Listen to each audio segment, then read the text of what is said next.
यूसुफ भाई, आज मैं दो चीजें, पहले तो मैं पूछ रहा हूँ, आज अरविंद केजरीवाल जी ने कहा था कि आज धमाका करेंगे। जब वो आज कोर्ट में हाजिर हुए तो बड़ी मुझे अच्छा लगा, क्योंकि पहले ये लोग ये काम खुद ही करते थे, नेता लोग।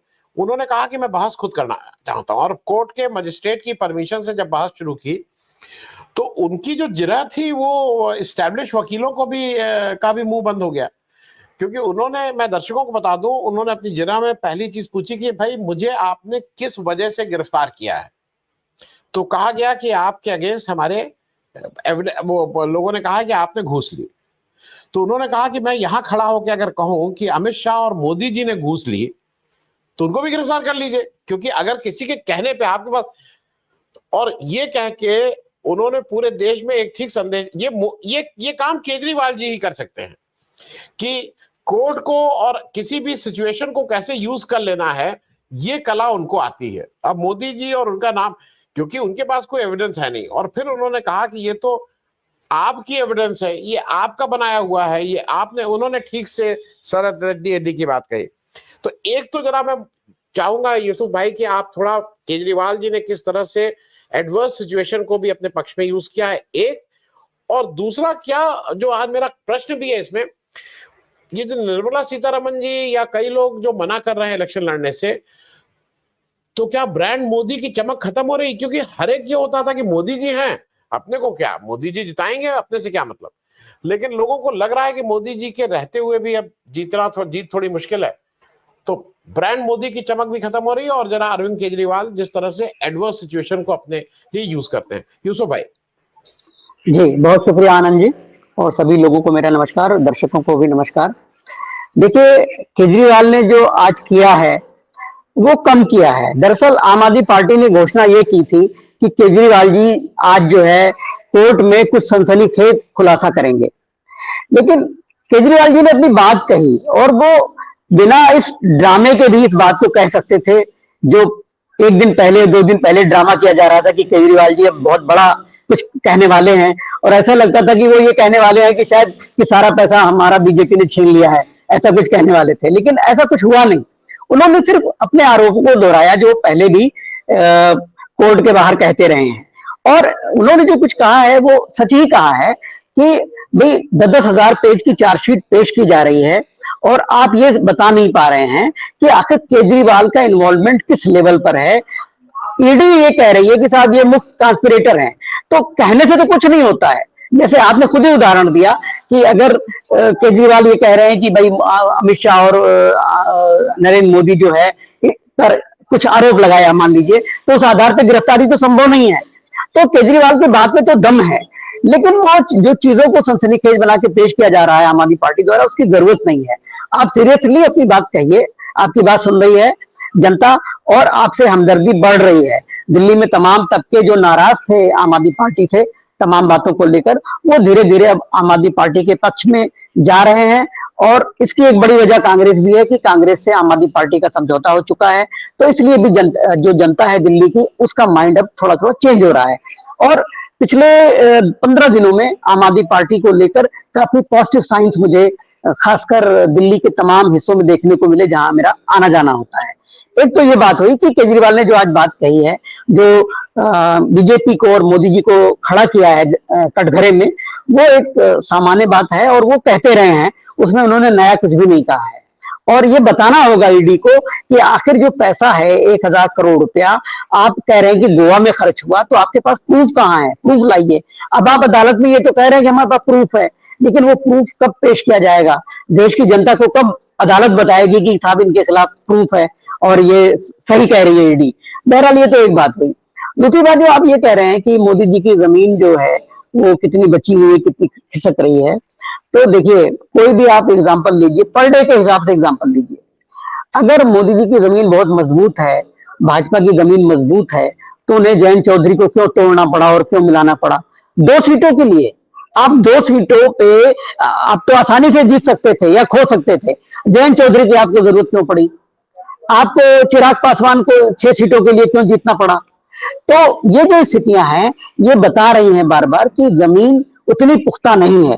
मैं ये तो नहीं कह रहा हूं कि बीजेपी हार जाएगी या हारने जा रही है या हालत पतली है, लेकिन इतना जरूर है कि जिस ये माना जा रहा था कि कांग्रेस बहुत कमजोर है, और जिस तरह से आए दिन मीडिया ये दिखा रहा है कि आज फला कांग्रेस में छोड़कर बीजेपी में शामिल हो गया और फला सांसद शामिल हो गया, तो स्थितियां जमीनी लेवल पर ऐसी है नहीं।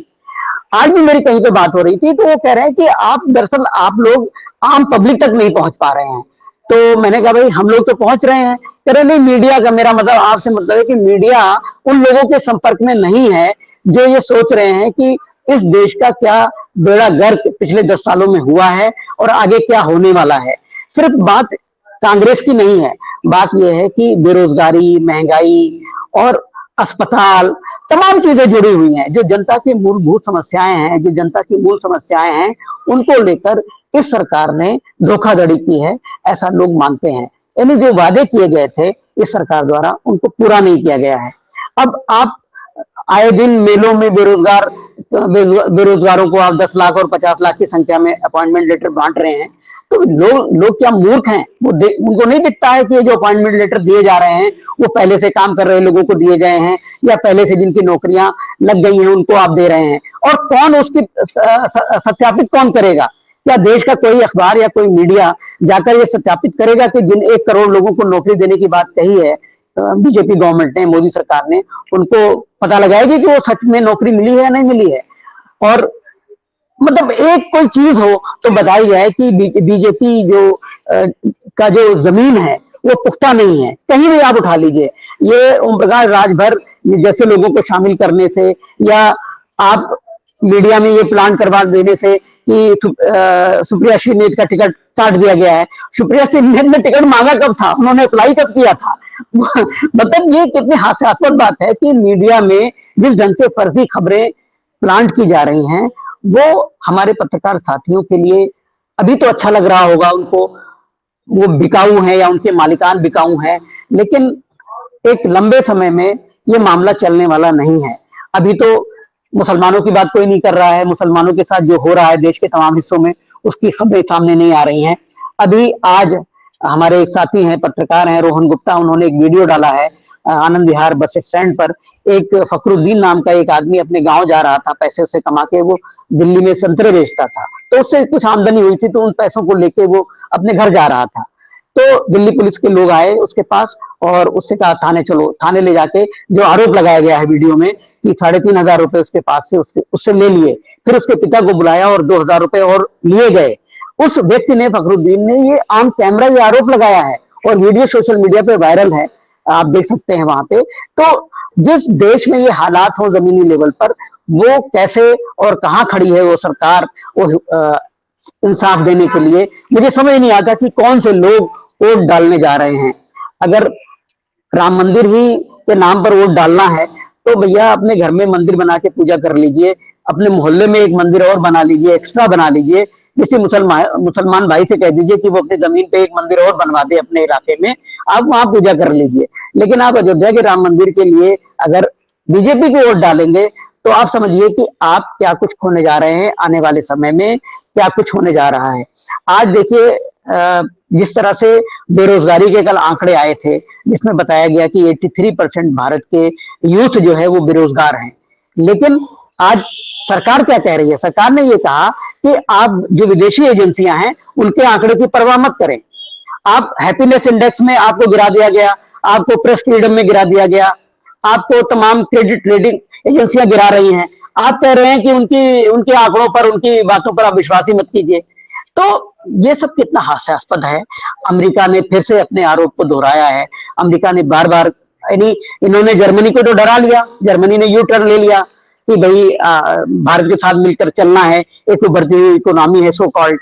लेकिन अमेरिका नहीं इस बात से इनके दबाव में आया, उसे साफ साफ कहा कि आपने कांग्रेस के खाते भी फ्रीज कर दिए हैं, ये क्या मामला है। तो कहने का आशय है कि इनकी जो घोर अंतर्राष्ट्रीय बेइज्जती हो रही है उसकी भी इन्हें परवाह नहीं है। जनता की परवाह तो इन्हें क्या ही है। आनंद जी, बहुत शुक्रिया। जी जी जी।